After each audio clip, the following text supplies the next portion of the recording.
5 conseils pour passer rapidement des paliers décisifs dans votre business ou votre projet de vie.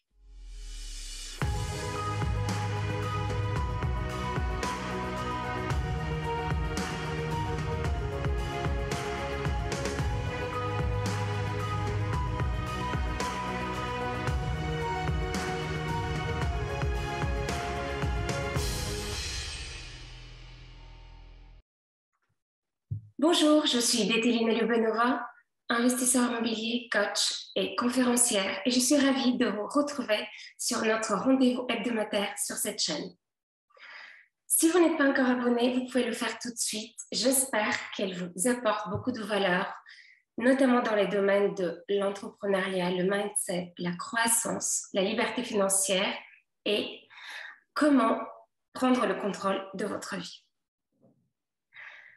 Aujourd'hui, je vous propose qu'on parle de décision, mindset, engagement et surtout d'action. Et pour ce rendez-vous, j'ai le plaisir de recevoir Alexis Junot. Bonjour Alexis. Salut à tous. Salut à tous, j'espère que tout le monde va bien. Merci d'être là avec nous. Merci à toi de m'avoir invité. C'est un plaisir de pouvoir discuter de plein de domaines qu'on a en commun. Tout à fait. Alors, Alexis est conférencier, mindset trainer, c'est-à-dire qu'il entraîne le cerveau comme des coachs sportifs, entraîne des sportifs. Médium mentor, il va falloir que tu nous expliques ce que c'est, spécialisé dans l'entrepreneuriat et le mindset. C'est exact. Alexis est également passionné de PNL, de tout ce qui touche aux neurosciences et à la psychologie. Au fond, Alexis, qui es-tu et pourquoi tu fais ce métier?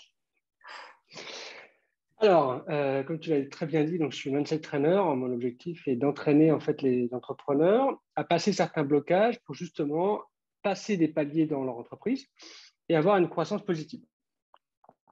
Il y a un deuxième point que tu as parlé, je suis aussi médium mentor. Alors, c'est une particularité que j'ai, c'est qu'à la base, je suis médium et je suis très, très connecté à la spiritualité en étant terre à terre. Et mon job, c'est d'amener de la spiritualité dans l'entrepreneuriat, faire en sorte que les gens puissent accéder à des messages, accéder à tout ce qui est énergétique pour aussi passer des caps et augmenter la croissance dans leur entreprise. Donc ça, c'est un petit peu pour la casquette entrepreneuriale. Je suis aussi un ancien prof, je suis aussi un sportif. Donc ça m'aide énormément et c'est d'où vient aussi cette dimension de mindset trainer. Et je suis également investisseur immobilier, donc depuis quelques mois, mais ça fait un petit bout de temps que je me forme. Je suis aussi passé à l'action, je suis passé par différentes étapes. Donc, je connais un petit peu tous ces stades où on se pose plein de questions, on se demande tout ce qui se passe dans la tête et dans le corps. Donc, c'est pour ça que j'accompagne mes clients et toutes les personnes que je peux au maximum à travers cette dimension. Donc, tu as changé de vie, tu t'es posé toutes ces questions, tu es passé par toutes ces étapes. Aujourd'hui, tu t'es formé et tu aimerais te transmettre. Ouais, exactement. Alors, tout d'abord, avant de rentrer dans le cœur du sujet, d'après toi, quel est le plus grand blocage des entrepreneurs, celui finalement qui les empêche à passer à l'action et finalement de passer à côté d'une vie qui est plus alignée à leurs valeurs? Alors, moi, il y a un gros blocage que j'ai remarqué chez beaucoup de personnes et que j'avais remarqué aussi chez moi, c'est qu'en fait, ils essayent de comprendre. Alors, essayer de comprendre, c'est très, très bien. L'inconvénient, c'est que les personnes qui sont bloquées essayent de tout comprendre. De comprendre quoi exactement? Alors, en fait, par exemple, ils essayent de comprendre ce que c'est que l'entrepreneuriat et ils vont voir toutes les facettes, le marketing, la vente, le produit, la trésorerie. Sauf que le but de l'entrepreneuriat, c'est d'aider des gens, contribuer et donc répondre à un marché. Et ce qui se passe en général, c'est que si on cherche à tout comprendre, tous les mécanismes, on ne va pas passer à l'action parce qu'on aura beaucoup trop de connaissances et on va se dire que c'est trop complexe. Alors que le but de pallier à ce blocage-là, c'est quoi? C'est en fait se dire que je vais comprendre 5 à 10% de ce que j'ai besoin. Dans l'entrepreneuriat, lorsqu'on se lance, la première chose dont on a besoin, c'est de savoir de quoi a besoin notre marché. Quelle est la douleur, quelle est la problématique que j'ai envie de résoudre, ou du moins que je peux résoudre avec mes compétences. Et rien qu'avec ça, on peut se lancer et là, on va avoir un aller-retour avec notre clientèle, notre marché, on va voir si ça fonctionne ou pas. C'est-à-dire qu'ils veulent être multitâches. C'est normal. Au début, ils sont un peu des solopreneurs. Ils font tout. Et de ce fait, ils s'épuisent et ils abandonnent. Ouais. Et limite, ça va même plus loin que ça. C'est-à-dire que les gens, en général, se disent qu'ils imaginent et ils anticipent tout. Alors qu'en fait, l'entrepreneuriat, c'est quelque chose dans l'action et c'est de l'expérience. Donc, ce qu'il faut, c'est vraiment lancer un produit ou lancer un questionnement et voir le retour immédiat de sa clientèle ou de son marché. Et une fois qu'on a ce retour-là, soit il est positif et on continue, soit il n'est pas celui attendu, auquel cas on réfléchit et on agit encore. Et en fait, c'est une succession d'expériences à vivre qui vont permettre aux entrepreneurs d'être dans la réussite. C'est-à-dire qu'on apprend en marchant, en lançant et en améliorant sans cesse un produit avec les retours de nos clients. Tout à fait. En fait, le parallèle que je fais souvent avec mes clients, c'est que, notamment ceux qui sont en lancement, ils me disent, ouais, mais du coup, il faut faire ci, il faut faire ça, il faut faire ci, faut que je maîtrise tout. Et je leur dis, oui, mais quand vous étiez petit, à 1 an, vous n'êtes pas mis à courir d'un coup. On est d'accord que vous êtes tombé 15 fois sur votre couche. Puis après, vous êtes mis à marcher à 4 pattes. Puis après, vous êtes mis à marcher. Puis à un moment donné, vous êtes mis à courir. L'entrepreneuriat, c'est le même principe. C'est pour ça que c'est pas obligé de tout comprendre. Et au contraire, ça nous dessert. Parce que psychologiquement et mentalement, en fait, notre cerveau est occupé à analyser une source d'information énorme, mais qui ne sera pas forcément exploitable sur le moment. L'objectif de partir en comprenant que 5% des choses, c'est d'avoir 5% d'informations. Notre cerveau traite uniquement des informations utiles, puis on se lance. Mais ça, Donc ça, c'est c'est une particularité. pour l'entrepreneur entraîné. Oui, tout à fait. Et du coup, une fois qu'on a compris ça, quels sont tes 5 conseils pour passer les paliers décisifs? Alors, le premier conseil que je donne et qui est vraiment très important pour tout le monde, que j'ai l'impression assez souvent oublié, c'est que l'être humain est notre plus grande ressource. Donc, prenez le temps de questionner les gens. Prenez le temps de les écouter. Prenez le temps vraiment de vous dire que les personnes qui sont en face de nous sont la plus grande ressource, la plus belle pépite que l'on peut avoir. Il y a une raison à ça qui va éclairer beaucoup de personnes, c'est que peu importe ce que vous le vendez forcément à des gens, à des êtres humains. Que vous vendiez un canapé, que vous vendiez une voiture, que vous vendiez des croquettes pour un chat, c'est toujours l'être humain qui paye. C'est donc lui qui va donner des critères. Auquel cas, le premier point, c'est ça. Gardez en tête que c'est l'être humain qui a le maximum de ressources, et ça veut dire que toutes les personnes avec qui vous pouvez discuter et qui sont dans votre cible, ça va vous donner des informations. Tout le temps, à chaque moment. Donc ça, c'est le premier conseil que je peux donner, c'est aller à l'écoute de votre marché, aller à l'écoute de votre clientèle, allez même, si vous êtes juste en lancement, à l'écoute des informations. Et c'est valable tout le temps. C'est valable même dans l'immobilier. Allez voir les agents immobiliers qui sont dans la ville que vous avez ciblée. Allez rencontrer un maître d'œuvre pour savoir comment est le quartier, comment ça fonctionne dans le fonctionnement global de la ville. Il y a des fois, il y a des pépites. Il suffit de poser une petite question et c'est ce mec-là qui va vous répondre. Vraiment. Si vous gardez en tête que l'être humain, c'est votre plus grande ressource, vous allez aller le solliciter à chaque fois et parfois même, ça va devenir votre client parce qu'il va se sentir important et vous allez lui faire créer un produit spécifiquement pour votre cible ou pour cette personne. Tout à fait. Donc, en bref, il va vous aider à peaufiner, à améliorer votre produit, il va vous aider à améliorer votre réseau, il va vous donner des pépites pour terminer votre projet, c'est-à-dire tout se Ouais. fait avec des humains. Et même mieux que ça, pour tous ceux qui sont dans l'entrepreneuriat, ils vont vous donner aussi la façon de leur parler pour déclencher une vente. On sait très bien qu'on doit appuyer sur des douleurs, on doit aussi répondre à une douleur, mais c'est-à-dire que les mots que les gens vont nous dire, c'est des mots qu'on doit pouvoir reprendre aussi lorsqu'on travaille avec eux. Donc, en fait, c'est vraiment une enveloppe où après, vous irez puiser en fonction des différents domaines dans lesquels vous êtes pour avancer. Et c'est vraiment un élément central, l'écoute de votre cible. Et dans ce cas-là, allez poser des questions aux gens. D'accord. Merci. La deuxième. Rien. La deuxième solution. La deuxième, ben, c'est en lien avec l'échec et le résultat. Moi, je sais qu'en séminaire et en coaching, je dis toujours que l'échec est un résultat. Et je le dis expressément comme ça. Il y a des gens qui disent non, mais si, dans la tête des gens, l'échec est un résultat. Mais en fait, il faut aller plus loin, en fait, il faut l'étirer, ce principe-là. En fait, l'idée de dire c'est l'échec est un résultat, c'est qu'en fait, l'échec n'existe pas. L'échec, c'est juste un résultat que nous, on ne souhaitait pas atteindre.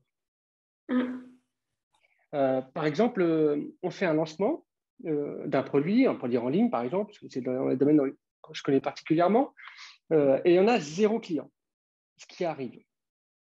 Mais l'échec en soi, c'est juste qu'il y a 0 client, c'est-à-dire qu'il n'y a pas d'échec en soi. Simplement que le résultat que nous, on attendait, c'était… Une déception Voilà. de nos attentes. Oui, tout à fait. Et c'est simplement le fait que le résultat qu'on a obtenu n'était pas du tout celui qu'on avait projeté à côté. Et à partir du moment qu'on se dit que l'échec, c'est finalement un résultat qu'on a eu et qu'on ne voulait pas atteindre, Analyser et sur cette on base. va l'analyser. Et en fait, moi, je prends souvent l'exemple de lorsqu'on fait une recette. Des fois, on fait une recette, elle n'est pas bonne, mais ce n'est pas tout qui n'est pas bon. Tous les ingrédients normalement réunis devaient faire quelque chose de bon et d'agréable. Donc l'idée derrière ça, c'est que si on voit l'échec, entre guillemets, comme un résultat, on n'a plus qu'à analyser les actions qui ont été mises en place auparavant pour voir quelles sont les actions à modifier pour atteindre mon résultat.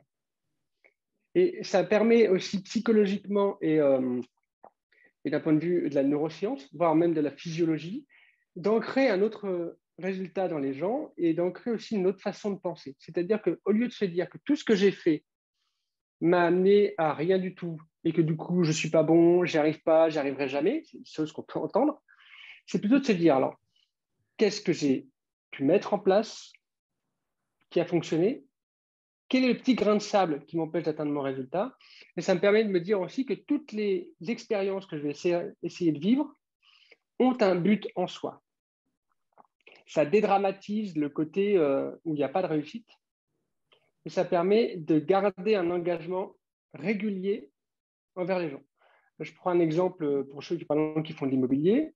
Si vous êtes à la recherche d'un immeuble et que vous faites, je sais pas, vous faites 10 offres, et il y en a 10 qui ne fonctionnent pas, peut-être qu'au lieu de vous dire que c'est un échec, que vous n'êtes pas bon, demandez-vous juste quel est le pourcentage de baisse que vous avez fait lorsque vous avez fait une proposition, comment vous y êtes pris, est-ce que vous connaissez vraiment votre marché, est-ce que vous connaissez vraiment le prix du marché aussi. Et en analysant comme ça, on apprend en fait de ce qu'on a fait avant et on va atteindre le résultat souhaité, voire au-delà.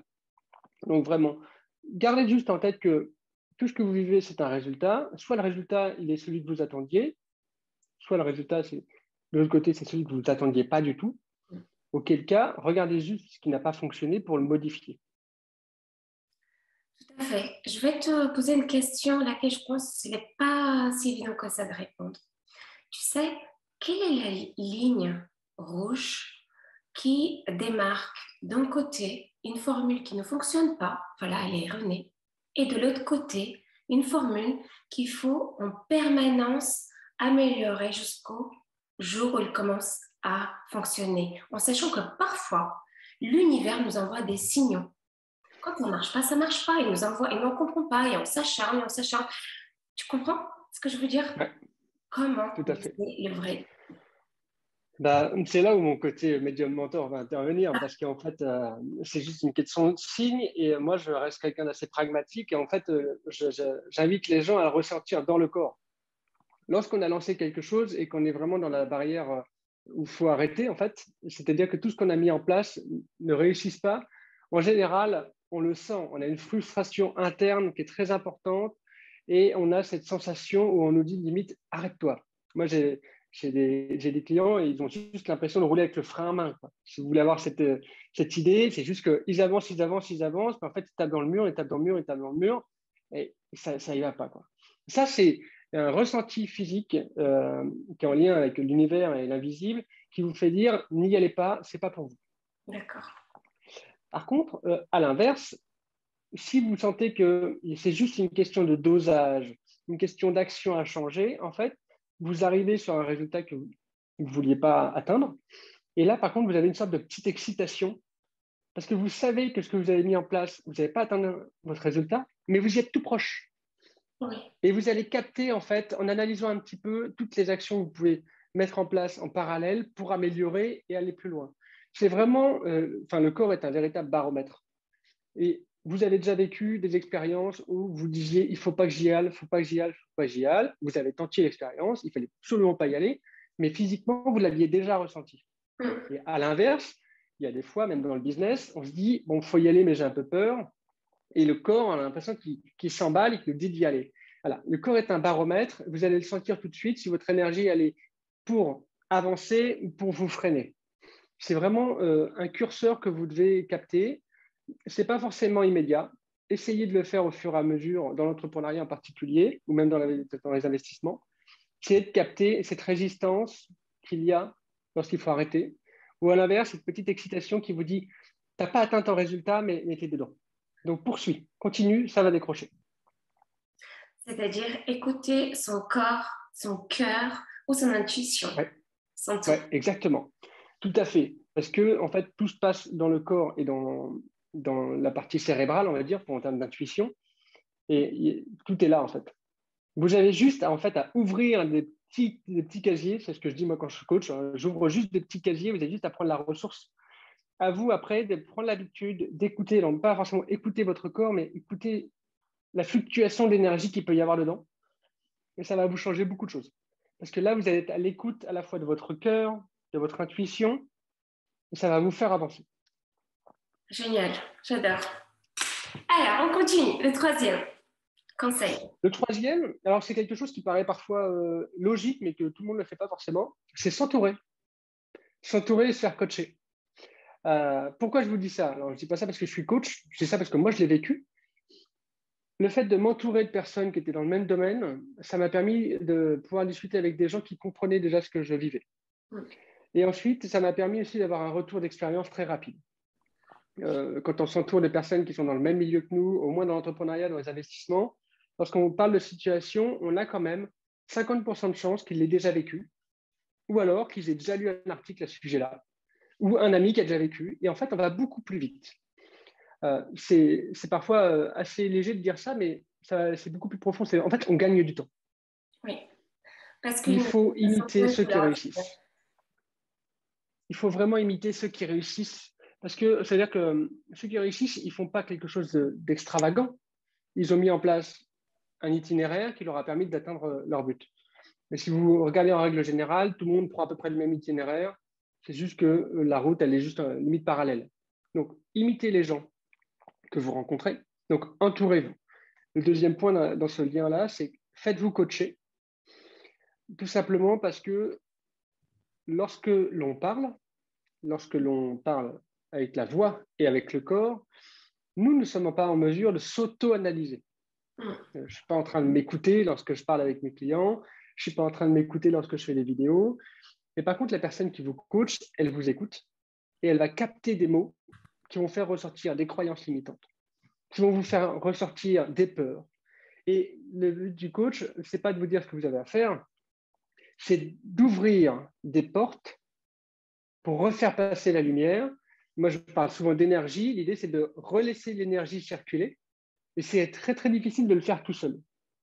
Donc, l'idée derrière ça, c'est d'avoir la possibilité d'avoir quelqu'un en fait, qui prend du recul pour nous et qui nous permet d'être défocusés d'un point précis pour voir les choses de façon beaucoup plus large, de voir l'ensemble des choses qui gravitent autour d'un problème ou de l'entreprise ou de l'investissement pour aller beaucoup plus vite et beaucoup plus loin. Pour moi, le coaching est un investissement. Je me fais aussi coacher moi-même et c'est un gain de temps. C'est-à-dire que moi, je suis lancé depuis 11 mois, j'ai été coaché par 2 personnes différentes et je sais que j'ai gagné au moins 4 ou 5 ans. Parce que je me suis entouré de personnes qui étaient dans le même truc que moi. Parce que tu as un feuille de route précise, parce que tu vois déjà les résultats arriver ou parce que tu es déjà une autre personne depuis que tu te fais coacher? Tout mélangé. Parce que j'avais déjà une feuille de route, moi, personnellement, dans ma tête pour une vision à 30 ou 40 ans de mon entreprise et que ça avance déjà. Et que je sais très bien que le fait d'avoir rencontré des gens, j'ai pu aller beaucoup plus vite. J'ai aussi, ma personne a aussi changé, c'est-à-dire que j'ai réussi à progresser sur des paramètres qui étaient plutôt de l'éducation et des ancrages qui me bloquaient un petit peu. même si ce n'était pas fait exprès, hein, c'était juste mon éducation qui était comme ça, mais qui me bloquaient dans l'entrepreneuriat, qui m'ont permis d'assumer qui je pouvais être, d'assumer que je pouvais vraiment aider des entrepreneurs et des leaders et de passer à la vitesse supérieure. C'est comme si, en fait, à chaque fois que j'étais coaché, je passais une vitesse supplémentaire, Un peu palier. importe le domaine. Ouais, exactement. Et des blocages. Et c'est ça. Et le but pour moi d'un coach, c'est ça. Donc moi, après, je suis spécialisé vraiment pour passer des paliers, notamment en termes de croissance et de développement personnel. Mais c'est toujours le même but. On a des paliers à passer et dans la vie, même dans la vie entrepreneuriale, par moments, c'est un palier qui est plutôt mindset et d'autres parfois un peu plus business. Et l'idée, c'est de toujours se faire accompagner pour grandir au fur et à mesure. Moi, je voulais juste revenir brièvement sur le mot imitation. Tu as dit imiter ceux qui sont passés devant vous sur le même chemin. Très bien. Ouais. Effectivement, l'imitation est un grand sujet parce que souvent on a le syndrome de l'imposteur, c'est-à-dire qu'on ne se sent pas légitime dans ce qu'on fait, surtout quand on débute. Or, si en plus on se met à imiter les gens, on se dit, ah non, mais c'est clair, on n'a pas d'idée, on n'est pas légitime. Et pourtant, euh, tout a été déjà inventé. On ne réinvente pas la roue, on ne peut pas se le permettre au vu de notre courte vie sur cette terre. Par contre, on peut se permettre d'améliorer un process, une idée, un produit. Anthony Robbins en parle dans son livre Pouvoir illimiter, justement Ouais. sur l'imitation et tous ceux qui ont beaucoup réussi, enfin, dans ce qu'ils sont entrepreneurs, soit imiter d'autres mentors, d'autres Bien sûr, idoles. Donc, en fait, l'imitation n'est pas un mot méchant, n'est pas un grand mot, au contraire. tout à fait. Ouais, et pour aller plus loin, en fait, l'idée d'imiter, c'est parce que en fait, ces gens ont déjà tracé le chemin, mais personne trace un chemin de façon égoïste en disant je vais être le seul. Tout entrepreneur qui se respecte euh, crée une entreprise pour contribuer, soit à petite échelle, soit à moyenne ou grande échelle.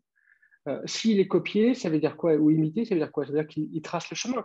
Oui, Et il y en a des personnes qui vont avoir plus de recul, qui vont voir les choses que nous, on n'a pas vues lorsqu'on est passé dans ce chemin-là et qui vont l'améliorer. Ben, on appelle ça l'innovation, en fait.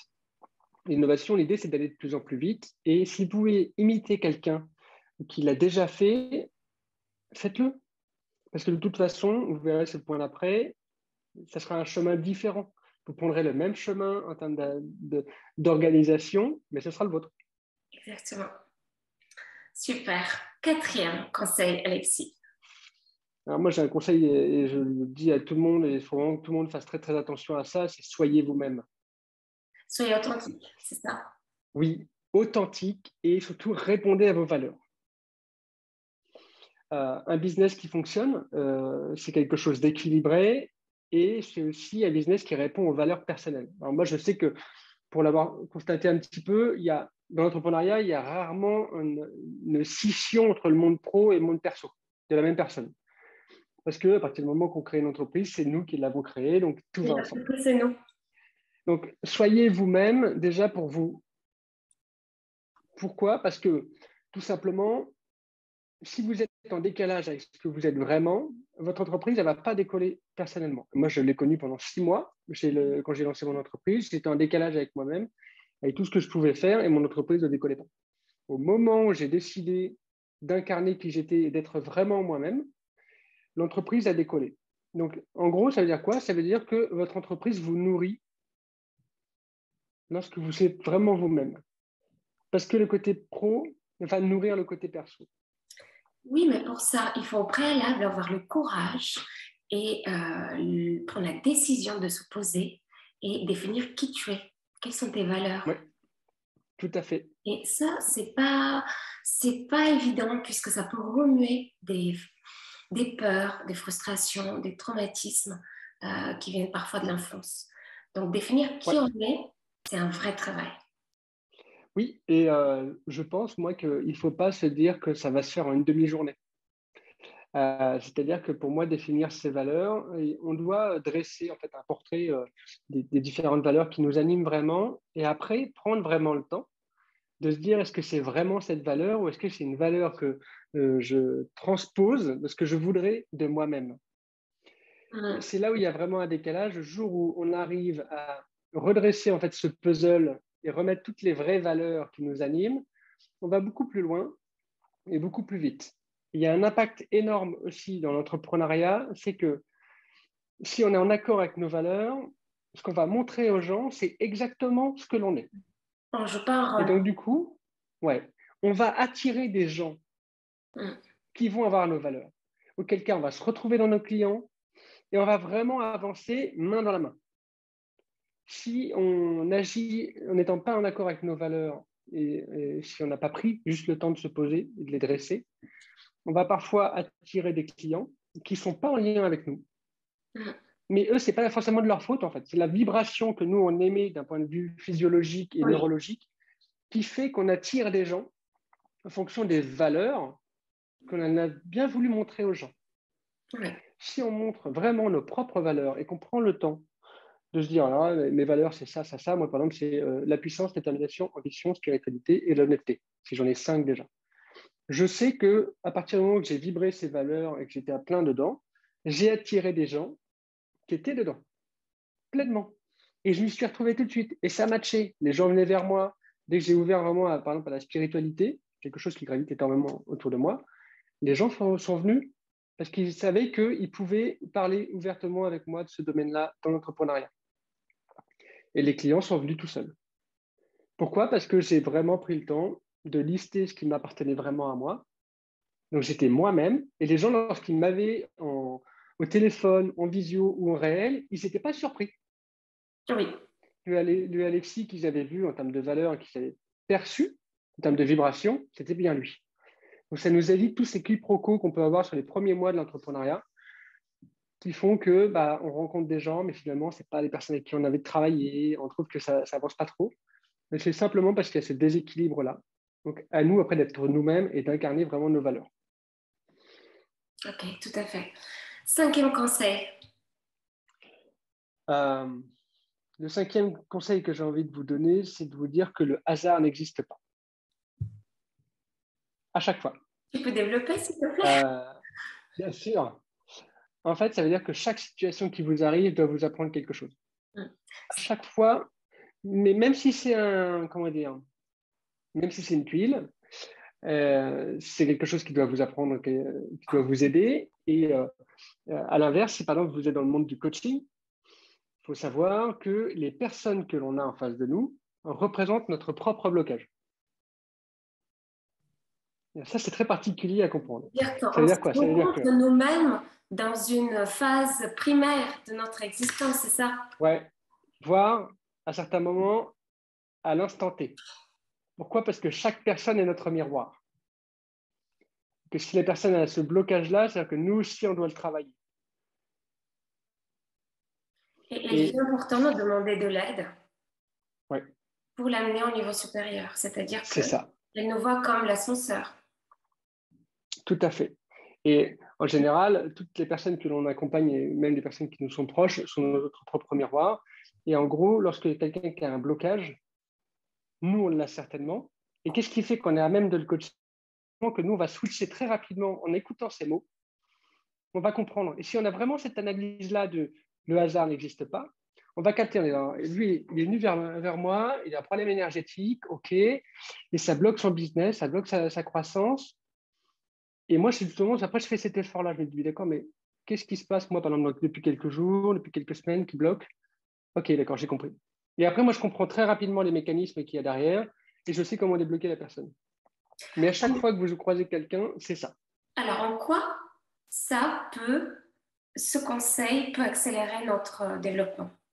Le hasard En fait, à partir du moment qu'on a ça dans le coin de la tête, c'est comme si on avait posé un post-it quelque part et dès qu'on a un problème, soit avec une personne, soit on rencontre un client en coaching qui a un problème, si on a ça dans le coin de notre tête, on va se dire, OK, alors si j'ai cette personne-là, si j'ai ce problème-là, il doit m'être utile. Si c'est en coaching, c'est quel est le blocage qu'elle peut avoir, que moi j'ai. Du coup, on réfléchit et on essaye d'aller vraiment en auto-analyse pour après coacher la personne. Dans le même type, lorsqu'on a des problèmes, on peut rencontrer une difficulté dans les investissements. On peut se dire, mais qu'est-ce que j'ai à apprendre de ça? Par exemple, moi, je sais qu'aujourd'hui, j'ai un immeuble qui est en travaux, que je délègue à un maître d'œuvre. Il y a un moment, je me suis dit, voilà, j'ai un locataire dedans, ça a mis beaucoup de temps pour récupérer les papiers. Et il y a un moment, je me suis dit, mais qu'est-ce que j'ai à apprendre de ça? Ce que j'avais à apprendre de ça, en fait, c'est d'être beaucoup plus procédurier, beaucoup plus rapide et de m'engager beaucoup plus dans le fait de régler les soucis, surtout administratifs. Parce que je n'ai pas une phobie administrative, mais moi, si je pouvais le déléguer tout de suite, je le ferais. Tout à fait. Et du coup, c'était ça le message. Et une fois que j'ai pris le temps, en 5 secondes, de me dire, il faut que je sois plus procédurier là-dedans, j'ai compris que le message, c'était ça, il n'y avait pas de hasard, j'étais beaucoup plus rapide, et maintenant, l'affaire, elle est réglée. Mais elle était réglée en une journée. Ça nous permet juste, avec ce dernier conseil, de gagner du temps et d'aller beaucoup plus vite. Au lieu de se dire, le problème, du coup, je ne sais pas d'où il vient, ça vient de quelqu'un d'autre. Non, non. On prend le temps, on se dit, mais qu'est-ce que je peux apprendre de cette situation? Qu'est-ce qu'il y a de formidable là-dedans que je dois apprendre? Et là, en un quart de seconde, on va aller 10 fois plus vite. C'est-à-dire que dans chaque situation, il y a un cadeau. Ouais. Et il faut juste trouver le cadeau. Même si au début, le cadeau, c'est mal. C'est clair. C'est Super. comme ça. Super. Merci beaucoup. Alors, Alexis, une dernière question pour toi. Je sais que récemment, tu as vécu une expérience humaine très forte. Tu t'es donné rendez-vous avec toi-même dans le désert, Ouais. hors du temps, coupé de tout, avec un petit groupe d'entrepreneurs, de coachs, d'investisseurs, à la recherche de plus de spiritualité, de plus de croissance, de plus d'énergie dans leur vie. Mm-hmm. J'ai envie de te poser la question, qu'est-ce que cette expérience t'a apporté en tant qu'homme et en tant qu'entrepreneur? C'est une expérience qui est énorme.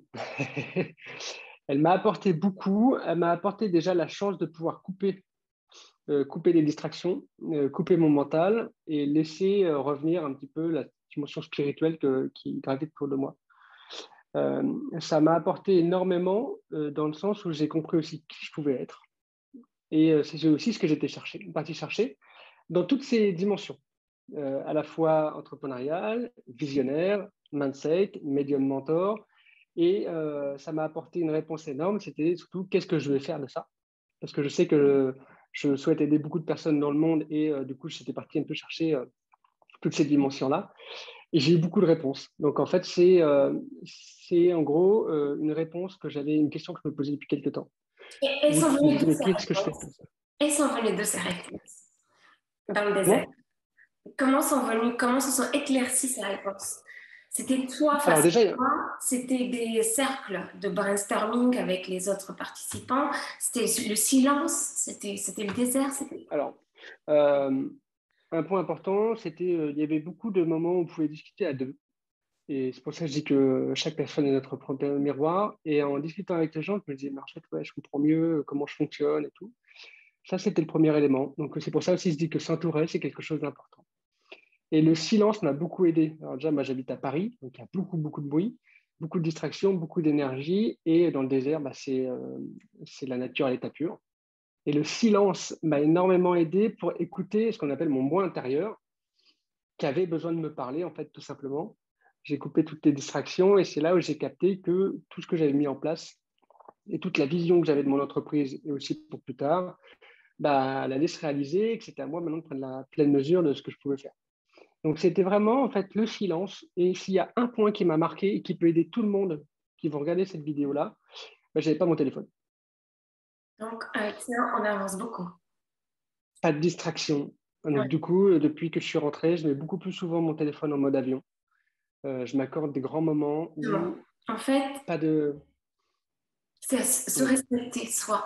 Quand on est en permanence connecté, c'est prioriser les autres. À tout moment, quelqu'un peut nous envoyer des messages, nous appeler, ouais. en couper. C'est commencer à se respecter et commencer à régénérer, je pense, notre cerveau et Ouais. notre créativité. Et se reconnecter aussi à ce que l'on a. Parce qu'en fait, moi, j'ai conscience que tout le monde est connecté. Et pour moi, la spiritualité, c'est quelque chose d'extrêmement simple, très, très terre à terre.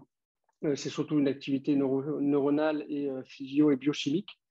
Et du coup, l'idée de couper le téléphone, c'est aussi se reconnecter à des choses essentielles, notamment en termes de créativité, revenir à des éléments où on se pose, on respire juste 2 minutes et on revient en fait dans le corps et on se dit, OK, maintenant, qu'est-ce que je peux faire pour aider ma cible et qu'est-ce que je peux faire pour aider mon marché, mon domaine, l'entrepreneuriat, et de laisser venir les idées sans avoir d'idée de jugement derrière. C'est-à-dire que je sais pas, je peux avoir une idée pour moi, transformer le domaine de l'entrepreneuriat pour apporter beaucoup plus de spiritualité, une chose que je souhaite faire à grande échelle. Et le fait de couper mon téléphone, ça me permet juste de laisser venir les idées. Je ne les juge pas, je les prends, je les note sur un carnet et ensuite je fais le point. Je me dis ça m'intéresse, ça m'intéresse pas.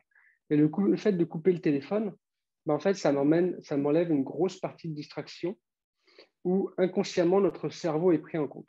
Je finirai juste là-dessus parce que le fait de couper son téléphone, ça va bien au-delà de ça. Parce que des fois, on se dit, ouais, mais notre téléphone, il ne s'allume pas, Oui. il ne fonctionne pas, j'ai pas de message. Oui, mais nous, on prend des informations d'un point de vue visuel. Je ne l'ai pas forcément vu, mais je suis sûr que si je regarde cette vidéo-là, mon téléphone est pourtant en mode avion, mon œil doit partir au moins toutes les 10 secondes vers le téléphone ou vers un objet. Mm. En fait, on a des distractions. La présence aussi vibratoire de la technologie nous prend de l'énergie. Et l'objectif, c'est de recentrer sur soi et se dire que notre job, c'est d'aider les gens ou d'investir, peu importe ce qu'on est en train de faire. Et notre priorité, c'est de dégager du temps pour créer et aider les gens. S'il y a quelqu'un qui doit nous appeler, ils pourront attendre. À moins qu'il soit quelque chose d'urgent, auquel cas, tant pis pour eux. Mais en fait, dédiez-vous du temps, rien qu'à vous. Coupez les téléphones, coupez tout ce que vous pouvez. Prenez juste un carnet, un crayon et laissez venir les idées. Des fois, vous allez être surpris. Moi, j'ai déjà fait ça plusieurs fois et j'étais très surpris. J'écris beaucoup le soir ou le matin et j'ai noté des trucs, mais pour moi, qui étaient invraisemblables. Sauf que, notamment, par exemple, faire mon premier séminaire, j'ai écrit ça en décembre 2020. J'ai fait mon premier séminaire au mois de septembre. Et pourtant, c'était quelque chose qui était complètement farfelu. Et plus je fais ça, plus je me rends compte que ça va de plus en plus vite et plus je me rends compte que ce que moi, j'avais mis et émis comme idée en partant du corps et du cœur, ça m'a permis d'avancer. Et c'est pour ça que c'est extrêmement pragmatique. L'idée, c'est juste d'ancrer ce que l'on veut vraiment, sans les distractions qu'on peut avoir des réseaux sociaux en particulier. Ça a énormément de bienfaits, mais en tant qu'entrepreneur, on perd énormément de temps. Rien que pour voir une notification, ça veut dire qu'une notification, elle arrive en 1 seconde. Notre cerveau la capte en 1 millième de seconde et ça nous déconcentre très rapidement et il faut entre 8 à 10 minutes pour se reconcentrer dans l'état normal. Donc, en fait, on gagne énormément de temps. Oui, tout à fait, je te rejoins complètement. Pour récapituler, tes grands conseils, c'est être à l'écoute de l'humain, il n'y Ouais. a pas de hasard, Mhm. rester authentique, l'échec est un résultat, Ouais. et, et s'entourer par des Tout à fait. semblables, par des gens qui peuvent nous tirer vers le haut. Toujours. C'est très, très précieux. Un grand merci, Alexis.